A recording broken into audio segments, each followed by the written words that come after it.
அரண் தமிழ் சேனலுக்கு உங்களை வரவேற்கிறோம். செல்லக்குட்டிகளா, அரண் தமிழ் வகுப்பிற்கு போகலாமா? நவதானியங்கள்.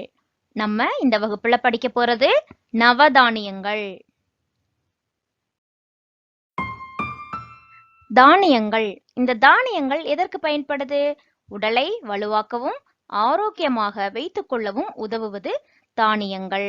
அதாவது அசைவ உணவுக்கு இணையான சைவ உணவு எது அப்படின்னா நம்மளுடைய தானியங்கள் தான். ஏன் அப்படின்னா ஒவ்வொரு தானியங்களிலும் ஒவ்வொரு விதமான சத்துக்கள் நிறைந்து கிடைக்கின்றன.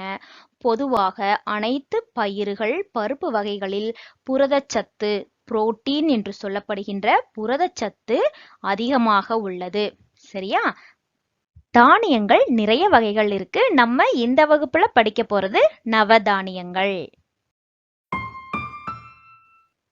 நவதானியங்கள். நவதானியங்கள் மொத்தம் எத்தனை? 9. சரியா? அந்த 9 தானியங்களையும் வரிசைப்படுத்தி சொல்லலாமா? கோதுமை, நெல், துவரை, பாசிப்பயிறு, எள்ளு, உளுந்து, கொள்ளு, கொண்டைக்கடலை, மொச்சை. சரியா? இப்ப அடுத்தது இந்த தானியங்களை நம்ம படங்களோடு சேர்த்து படிக்கலாம். கோதுமை. இதன் பெயர் என்ன? கோதுமை. நெல். இதன் பெயர் என்ன? நெல். துவரை. இதன் பெயர் துவரை. பாசிப்பயிறு. இதன் பெயர் என்ன? பாசிப்பயிறு. எள்ளு. இதன் பெயர் என்ன? எள்ளு. உளுந்து.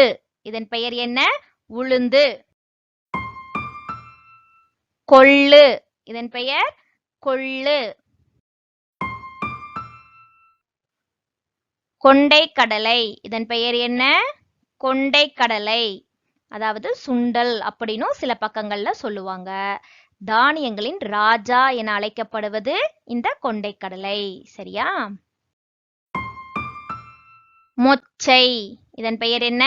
மொச்சை. இந்த நவதானியங்கள்ல புரோட்டீன், விட்டமின் அப்படின்னு நிறைய சத்துக்கள் இருக்கு. நமக்கு நோய் எதிர்ப்பு சக்தி கொடுக்கக்கூடிய இந்த தானியங்களை நாம் தினமும் உணவில் சேர்த்து கொள்ள வேண்டும். சரியா? இப்ப மறுபடியும் எல்லாரும் சேர்ந்து நவதானியங்களின் பெயர்களை சொல்லலாமா? நவதானியங்கள்.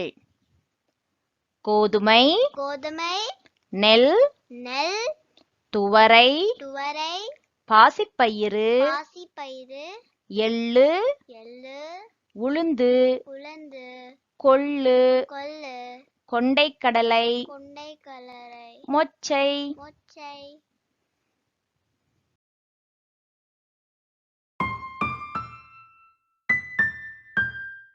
இந்த வீடியோ உங்களுக்கு பிடிச்சிருந்தா லைக், ஷேர், கமெண்ட் பண்ணுங்க. கண்டிப்பா சப்ஸ்கிரைப் பண்ணுங்க. பெல் பட்டனை கிளிக் பண்ணுங்க.